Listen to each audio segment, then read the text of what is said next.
Hello everyone, कैसे हैं आप सब लोग। तो मैं आज आप लोगों के लिए एक और वीडियो लेकर के आई हूँ। और आगे बढ़ने से पहले मैं आप लोगों से बोलना चाहती हूँ, अगर आप लोगों को कोई भी चीज़ अगर प्रॉब्लम फेस करते हैं तो प्लीज़ किसी एक्सपर्ट साइकोलॉजिस्ट की भी ज़रूर राय लें। और यहाँ मैं अपने कुछ अनुभव जो है वो शेयर कर रही हूँ, और मुझे उम्मीद है वो शायद आपको कहीं ना कहीं कुछ आप लोगों को उसकी वजह से समझ में आएगा। तो मैं शुरू करती हूँ। तो आज हमारा टॉपिक है चाइल्डहुड कंडीशनिंग। बहुत इम्पॉर्टेंट टॉपिक है, और इसको हम लोग काफ़ी हल्के में ले लेते हैं कई बार, बट नहीं, ये बहुत ही इम्पॉर्टेंट एक टॉपिक है हमारा, जिसे हम कहते हैं हमारी बचपन की परवरिश। तो जो हमारा बचपन है उसमें किस तरीके से के माहौल में हम रहे हैं। मैं ये नहीं कहती कि हमारे पेरेंट्स ने जानबूझ के या हमारे केयर टेकर ने जानबूझ के कुछ किया होगा जिसकी वजह से कुछ प्रॉब्लम हमें आज फेस करनी पड़ती है, बट एक्चुअली कहीं ना कहीं हमारी जो बचपन की परवरिश है वो ही हमारा भविष्य का निर्माण करती है कई बार। और कहीं ना कहीं वो ही एक मेन कारण है जो कि हमको आगे जा कर के हम उस तरीके के व्यक्ति बन जाते हैं और हमारा व्यक्तित्व का निर्माण होता है उससे। अब हम जो मैं एक बात बोलती हूँ हमेशा, कि हमारा जो बचपन है मेनली हमारा जो 0 से लेके 5 साल का समय है, 0 to 5 years जो है, ये जो है हमारा मेन टाइम होता है जिसमें कि हम बच्चे जो है सीखते हैं आसपास के वातावरण से। 0 to 5 years में हम आसपास के वातावरण से बहुत सीखते हैं। बच्चा एक स्पॉन्ज की तरह होता है, वो देखता है चारों तरफ क्या हो रहा है, किस तरह का माहौल है, और उससे वो उसको सारा का सारा वो अपने अंदर सोख लेता है।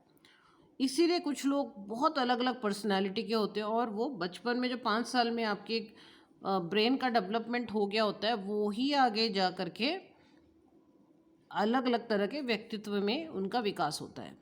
और मैं बायोलॉजिकल भी बोलूँगी, हाँ, जेनेटिक्स का भी एक बहुत बड़ा रोल है, बट एक्चुअली एनवायरनमेंट का भी बहुत बड़ा रोल है कि किस तरह के माहौल में आप बचपन में रहे हैं।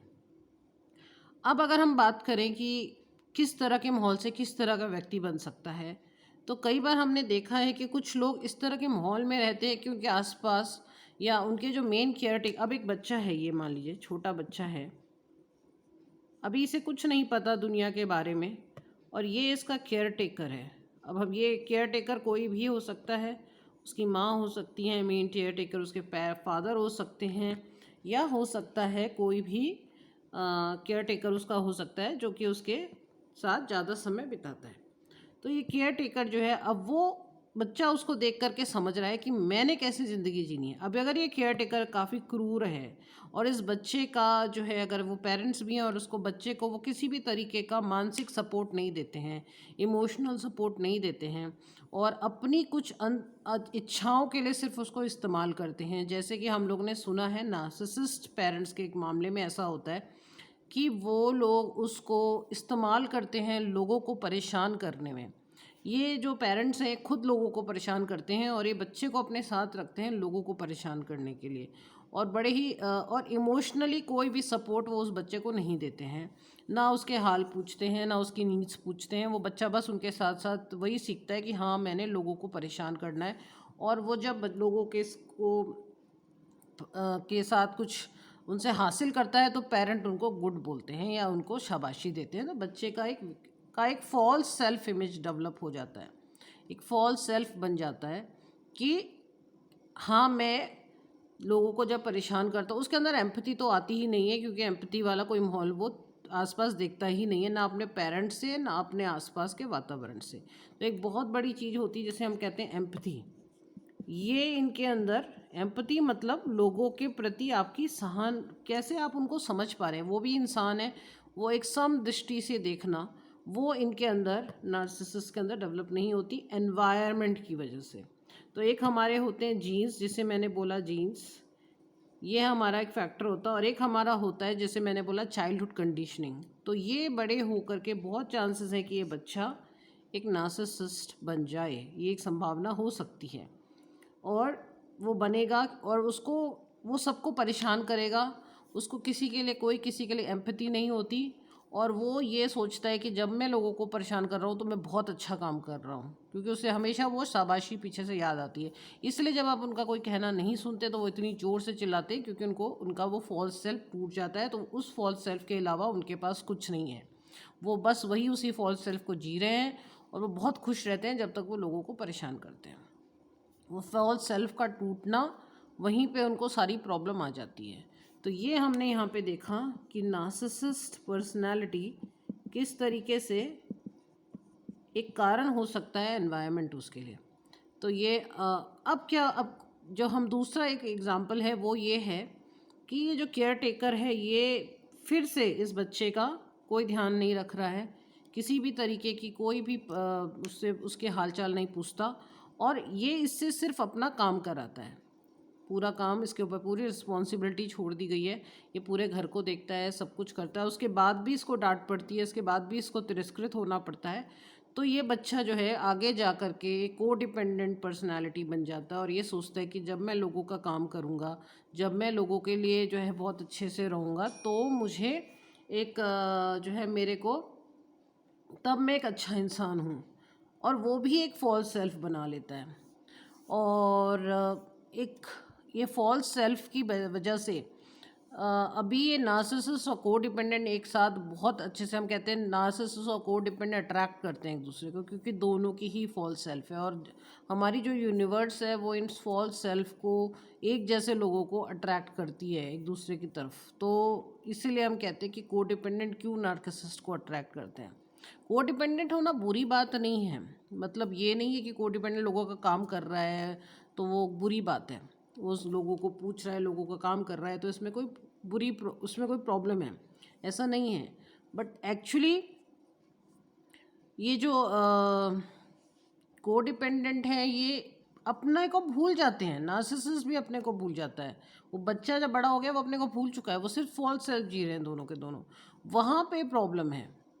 ये लोगों को अति परेशान करते जाते हैं और वो लोगों का अति काम करते जाते हैं। तो ये दोनों ही चीज़ें खराब हैं, क्योंकि दोनों ही बेकार। एक कोडिपेंडेंट जो है वो अपने आप को खुश नहीं कर पा रहा है, वो जी नहीं पा रहा है। तो ये कोडिपेंडेंट, ये भी कोई अच्छी चीज़ नहीं है, क्योंकि वो कहीं ना कहीं परेशान हो रहा है, वो अपने सबका काम कर रहा है और अपनी नीड्स भूल चुका है। और नार्सिसिस्ट जो है वो ओवर पैम्पर्ड हो चुका है बचपन में, उसकी कोई इमोशनल नीड नहीं मीट की गई, उसको सही वातावरण नहीं दिया गया, उसको पैम्परिंग करी गई है काफ़ी ज़्यादा, ओवर पैम्पर्ड भी किए जाते हैं। तो ये अपनी नीड, मेरे को पूछो, मेरे को पूछो, मेरा काम करो, इसके लिए बहुत ज़्यादा इस तरीके की इनकी आदत हो चुकी है। तो दोनों ही जो है चाइल्डहुड कुछ जो है उससे कहीं ना कहीं इन दोनों को ही असर होता है।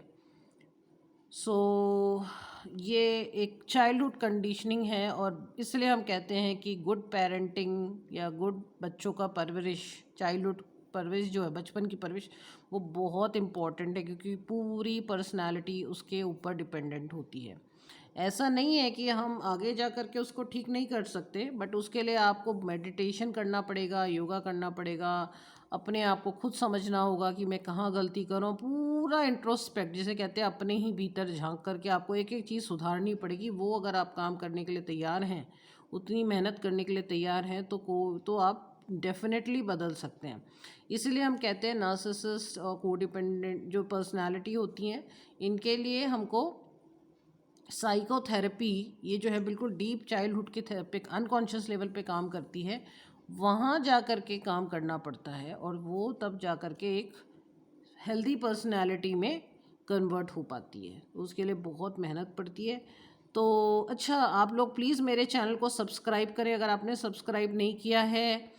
शेयर करें इसको ज़्यादा से ज़्यादा लोगों के साथ, और ज़्यादा से ज़्यादा लोगों को मैं चाहती हूँ कि वो मेरे चैनल्स वीडियोस को देखें, उसको समझें। कहीं ना कहीं उनको अगर कोई बात समझ में आती है तो बहुत अच्छी बात है, और उनके कहीं काम आता है तो मैं बहुत खुश हूँ इस चीज़ से कि उनके कहीं काम आए मेरे वीडियोस में। अपने जो भी अपने लाइफ के एक्सपीरियंस से सीखा है मैंने, वो सब शेयर करने की कोशिश करती हूँ। तो इसको प्लीज़ सब्सक्राइब करिए, शेयर करिए ज़्यादा से ज़्यादा लोगों के साथ, और उनको भी बोलिए कि वो भी सब्सक्राइब करें। सो आज का वीडियो मैं यहीं पे बंद करती हूँ। तो अगली बार मैं अगला वीडियो लेके फिर आऊँगी, तब तक के लिए बाय।